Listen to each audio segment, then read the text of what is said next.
Neat Kamesh care of all competitive ఎగ్జామ్స్లో భాగంగా the most important 8th class నుంచి intermediate NEET వరకు సంబంధించి రీప్రొడక్షన్ టాపిక్ అనేది very very most important. So నీట్కి సంబంధించి ఈ టాపిక్లో మనకి రీప్రొడక్షన్ నుంచి 2 నుంచి 3 బిట్లు అనేవి రావడం జరుగుతుంది.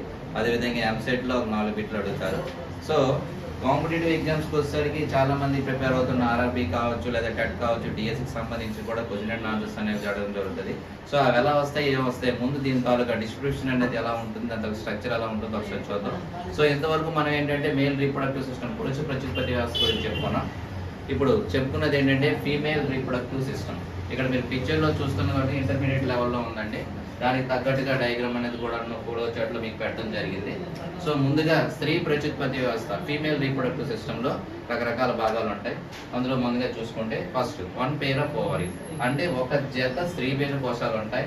అదేవిధంగా ఒక జత ఫాలోపియన్ ట్యూబ్స్ అండ్ ఓవిడక్ట్స్ అని కూడా చెప్తాం. ఫాలోపియన్ ట్యూబ్స్కి దానికి ఇంకో పేరు ఏంటంటే స్త్రీ బీజ వాహికులు అని చెప్తాం అనమాట. దీంతో పాటు గర్భాశయం అనేది ఉంటుంది, దాన్ని యుటెరస్ అని చెప్తాం. ఆఫ్టర్ దట్ సర్వెక్స్, గర్భాశయ ముఖద్వారం ఉంటుంది. అట్ ద సేమ్ టైం వెజీనా, దీన్నే తెలుగులో అయితే వ్యోని అని చెప్తాం. సో ఎప్పుడైతే స్త్రీ ప్రత్యుత్పత్తి వ్యవస్థలో టీనేజ్ అనేది అంటే ప్యూబర్టీ కౌమార దశ అనేది స్టార్ట్ అవుతుందో 13 నుంచి సంవత్సరాల నుంచి ప్రతి నెల కూడా ఒక్కొక్క ఓవరీ అనేది రిలీజ్ అవుతుంది అనమాట. లైక్ హార్మోన్స్లోకి వచ్చేసరికి ఈస్ట్రోజన్ అండ్ ప్రొజెస్ట్రాన్, బాగా గుర్తుండేవి ఏంటంటే estrogen and progesterone. So estrogen and progesterone ఈ హార్మోన్స్ వల్ల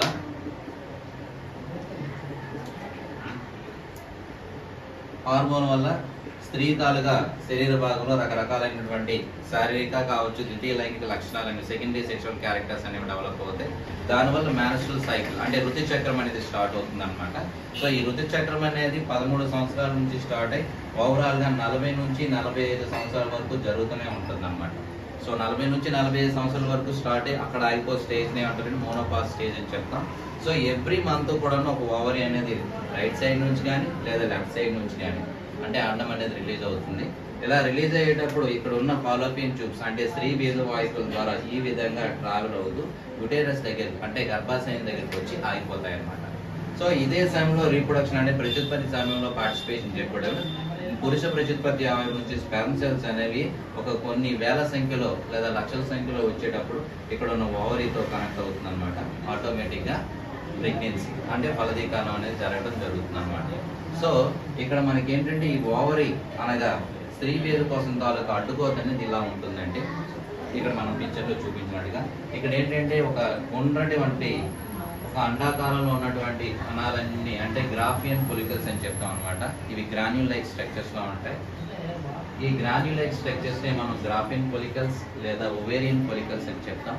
సో ఇక్కడ ఎప్పుడైతే ఇక్కడ మియాసిస్ అంటే చైతన్య విభజన అనే ఒక విభజన అనేది జరగడం వలన ఆటోమేటిక్గా ఇక్కడ ఉన్న కార్పస్ లూటియం ఒక ఫ్లవర్ లాగా ఒక పువ్వు లాంటి ఆకారాన్ని కలిగి ఉంటుంది అనమాట.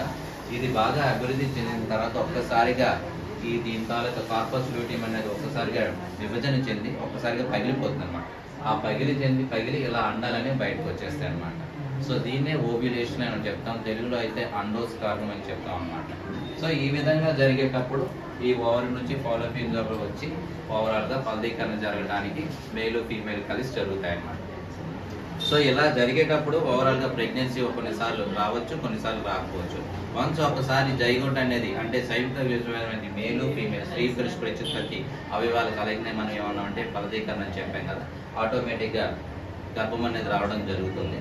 సో ఎప్పుడైతే గర్భం నుంచి ప్రెగ్నెన్సీ అనేది ఎప్పుడైతే స్టార్ట్ అవుతుందో ఫస్ట్ జైగోట్ నుంచి ఎంబ్రియో అనేది ఫామ్ అవుతుంది. ఆ ఎంబ్రియో అనేది ఫామ్ అయిన తర్వాత 3 months ఆఫ్ ప్రెగ్నెన్సీ అంటే 3 నెలల పిండం కానీ ఏమంటాం అంటే భ్రూణము అని చెప్తాం అన్నమాట. 3 months ఆఫ్ ప్రెగ్నెన్సీని భ్రూణం అని చెప్తాం.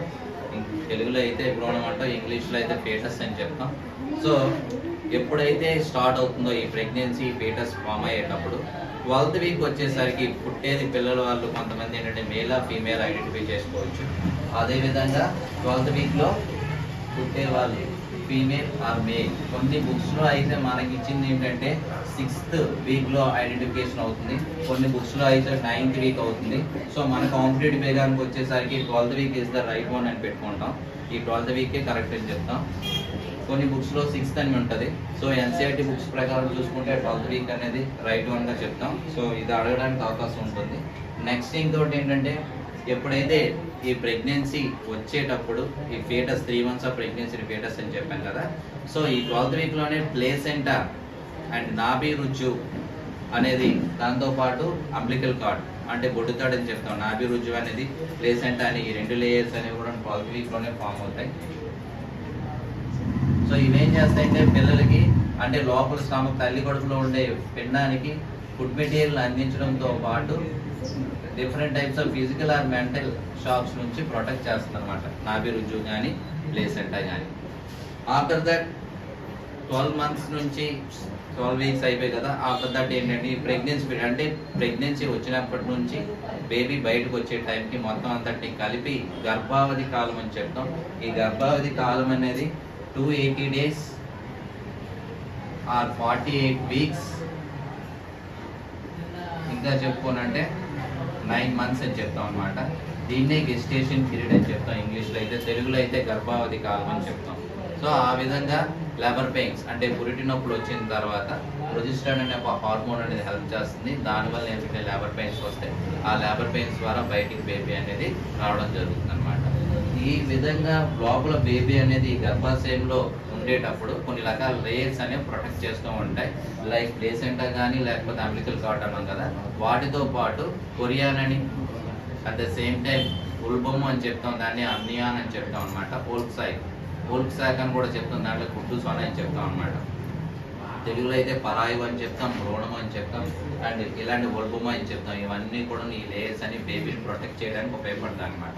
సో ఈ విధంగా బేబీ అనేది బయటకు వచ్చేసి దాన్నే చైల్డ్ బర్త్ అని చెప్తాం. ఒక బేబీ అనేది బయటకు రావడానికి కావాల్సిన అన్ని ప్రత్యేక అవసరాలన్నీ కూడా ఇక్కడ ఉంటాయి అన్నమాట.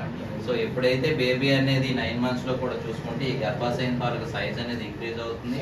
బేబీ తాలూకా అదేవిధంగా పొట్ట తాలూకా సైజ్ అనేది కూడా ఇంక్రీజ్ అవుతుంది అనమాట. సో ఇది అయిపోయిన తర్వాత బేబీ బయటకు వచ్చేసిన తర్వాత మొట్టమొదటిసారిగా తల్లికి వచ్చే పాలని ఏమంటామంటే కొలెస్ట్రామ్ అని చెప్తాం. దీన్ని తెలుగులో అయితే ముర్రు పాలు అని చెప్తాం అనమాట. ఈ పాలు అనేవి ఏంటంటే బేబీకి చాలా ఎనర్జెటిక్ అనమాట. ఎటువంటి రెసిస్టెంట్ పవర్ అయినా సరే కలిగిస్తుంది అనమాట. రెసిస్టెన్స్ ఎక్కువగా వస్తుంది.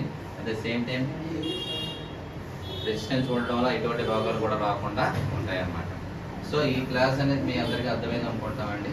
సో ఈ ఛానల్ చూసిన వారు చూడని వాళ్ళు ఎవరైనా కొత్తగా చూస్తే లైక్, షేర్, సబ్స్క్రైబ్ చేస్తారని కోరుకుంటాం. మరొక టాపిక్లో మళ్ళీ కలుద్దాం. సో మెయిన్గా ఈ టాపిక్లో మనకి అడగడానికి అవకాశం ఉండేది ఏంటంటే ఈస్ట్రోజన్, ప్రొజెస్టరాన్ తాలూకా హార్మోన్స్ అదొకటి.